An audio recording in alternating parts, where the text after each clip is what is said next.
Alright, everyone, welcome back. So it's Sunday for a new week. November starts next week, and we're starting to get to that point where it's not early anymore.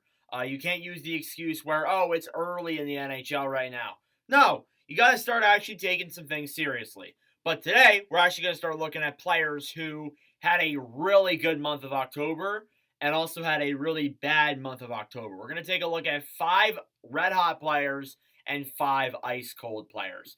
So there are some guys on here who, have obviously been in mainstream media a lot. They've been talked about a lot. And there are some guys in here who nobody's really brought up that I thought are having really good seasons with their respective teams. So regardless, we'll get straight into it here. We're going to start off with the 5 red hot players. Now I'm going to give a time lapse or a timestamp down below. If you want to go zoom over to the ice cold players, you can go find that in the description below. But regardless, let's start off with Jack Hughes today.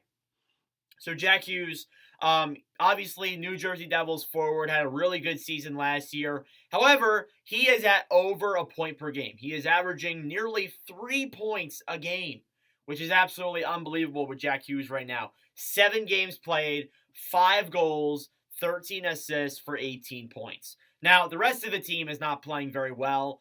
Lately, it's been a little bit concerning with that loss to the Capitals, but they should be fine, knock on wood. However, Jack Hughes has not slowed down whatsoever, and I don't plan on him slowing down either. He does play today, I believe, against the Minnesota Wild, so these stats may be outdated once you watch this video, but regardless, Jack Hughes, a very notable player, and a guy who has done some very good things for the New Jersey Devils. Then you have Elias Pettersson. Elias Pettersson in Vancouver, 8 games played, 2 goals, 11 assists for 13 points. He's also looked collectively really good during this stretch with the Vancouver Canucks. Vancouver's actually looked pretty decent. They're 6-2-1 right now, which is really good start of the year for them, especially when in the past year they started off 0-5-2, and instead of this year they're 6-2-1. So they have done really well at themselves for pushing their way back. And I said in my previews and all that Vancouver, they need a really good start to the season, and they're getting that. So maybe this is the year where we see the Vancouver Canucks return to the playoffs. It just might be the year for them. But obviously, too, there are other guys that are helping out. JT Miller's looked good as well. But Elias Pettersson, one of the more notable players out there who is doing a lot of good things for Vancouver. Next up, then, you have Alex DeBrincat. And I kind of hesitated putting Alex DeBrincat on this list, mainly because of the past couple of games, he has cooled off a little bit. He hasn't been scoring at the rate that he was scoring, and that obviously was a little bit of an issue. But still, he's played really well. He has 9 games played, 9 goals, 4 assists for 13 points. Again, he's looked great. Past couple of games, though, not just him, but the Red Wings as a whole have looked pretty cold, and they have not looked very good. So hopefully that is just a bad 2 games, and they'll build off of that, and hopefully have a good week ahead. But DeBrincat looked really solid. Had a hat-trick against Calgary. He's really helping out the Red Wings right now, and they're scoring. And again, that was the biggest problem that I saw when I looked at Detroit. That was my biggest underlying issue with them, was their goal scoring. And I said that DeBrincat would solve that problem, and it looks like he has for sure. So next up, then, you got Artemi Panarin of the New York Rangers for your 4th red hot player. He has 8 games played, 4 goals, 8 assists for 12 points. It seems like after that playoff run where they lost in 7 games to the Devils, Panarin seems to have taken that personally and has been really red hot since that game. Since that Game 7 in that playoff series, scoring in almost every single game he's played in. So, yeah, the Rangers collectively have looked very good. They look like they're off to a very hot start. And Panarin has also looked very solid during that stretch and definitely deserves some recognition for what he's done with this Rangers team. And last but not least, in your red-hot players, you have Travis Konecny. And I thought I'd give Konecny a little bit of a shout-out here because I am a Philadelphia Flyers fan. And obviously with him, he was on my favorite team.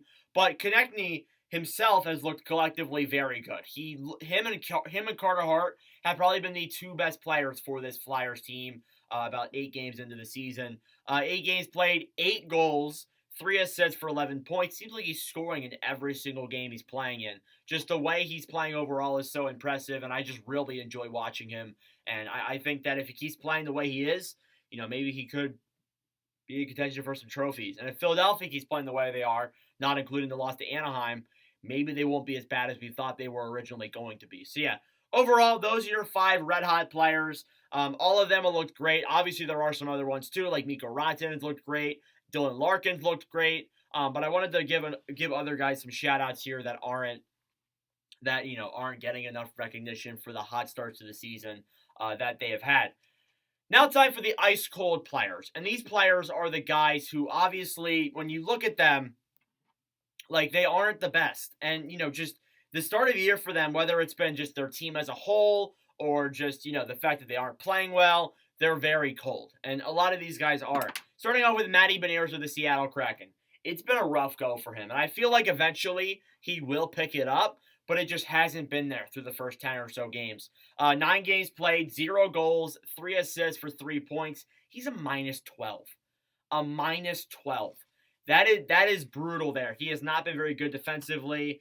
He has 3 assists, yes, but it just hasn't stuck it there yet for him. He hasn't found his offensive game, and maybe it's that sophomore slump. It's very possible that's what this is, but he just hasn't been able to find his game so far with the Seattle Kraken just yet. And granted, the Kraken haven't scored well. Scoring's been a big issue for them, but hopefully in this coming November, he'll finally pick it up and start scoring a little bit more. Then you have Vander Kane of the Edmonton Oilers. And Kane, through these first couple of games especially, has really struggled. 7 games played, 1 goal, 2 assists, 3 points, and he's a -8. Now, Edmonton's collectively won 5-1. They played in the Heritage Classic today. But obviously, with Kane, that is a concerning factor, how he just can't seem to score. And as well as that, too, Jake Woodcroft has really cut down on his ice time. That's been another big issue with Kane. He just hasn't been able to play that much because of the way he's been playing.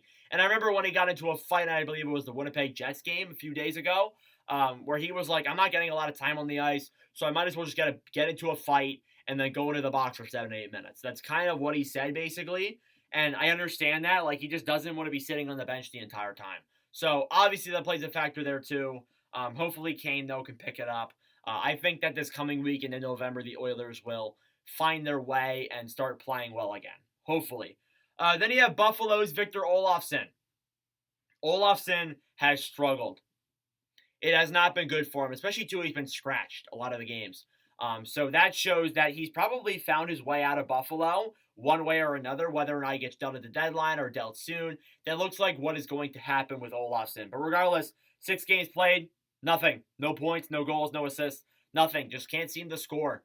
It just looks like he's going through the motions out there. Doesn't look like that good of a player. And I understand why Don Granato is scratching him, because obviously that plays a factor in just how, like, he hasn't been offensively great and neither defensively great neither. So that's just been an overall struggle for Olofsson there too. But, Buffalo has looked okay through the first couple of games. They're last in the division right now, but they're up 3-0 on Colorado right now at the time recording of this video. So obviously we'll find out there. But Olofsson, the offense hasn't been there. So that's a big problem. Then you got Kevin Hayes of the St. Louis Blues up next. And Hayes is the newer player on St. Louis, obviously. But just through these first 7 games, it hasn't been there. No goals, 2 assists, 2 points. Just can't seem to really find his offensive game. Obviously St. Louis has collectively struggled there too. They are 500 right now, I believe. But Hayes, he just can't seem to find his way. And I know the offseason was a big shakeup for him. He loved Philadelphia. He wanted to stay in Philadelphia. And Philadelphia just didn't want to keep him. And it sucks. It sucked for me, but it was good we got him out of there just because we wanted Couturier and Atkinson to lead this team. And the way Hayes was leading our team just wasn't it. It just wasn't. So that plays a factor there too. But I hope Hayes picks it up. I liked Kevin Hayes for a long time when he was in Philadelphia. It just never stuck. And he's also very overpaid. Hate to say it. And then finally, for your ice-cold players, you have Nicklas Backstrom of the Washington Capitals. This man has struggled. And the Capitals haven't been very good either through the first couple of games. Ovechkin's been kind of cold. Picked it up lately, but hasn't been too good. But Backstrom, maybe that's the reason why Ovechkin's been struggling, because Backstrom has 7 games played and 1 assist. Yeah, he just has not picked it up. And I understand that all of these players that I'm saying right now, it's through literally less than 10 games. Like, I understand that, and I understand that come November, a lot of these players will have picked it up during that full month. But obviously, it's just a concern for me right now with the way these teams and these players are playing. And Backstrom shows a big concern for me there with Washington. And I hope that pretty soon, maybe tomorrow, I'll make a video talking about the Capitals' rough start to the season and It just hasn't been very good for them. And hopefully they get the win tonight against San Jose, or else that'll be very embarrassing if they lose to a team that has not even won a game yet. So, yeah, those are your 5 red hot and 5 ice cold players. Let me know your thoughts down below. Thank you all for watching. If you enjoyed, make sure to leave a like, hit that subscribe button down below. I really appreciate it. But anyways, thank you all for watching, and I'll see you guys in the next video. Adios.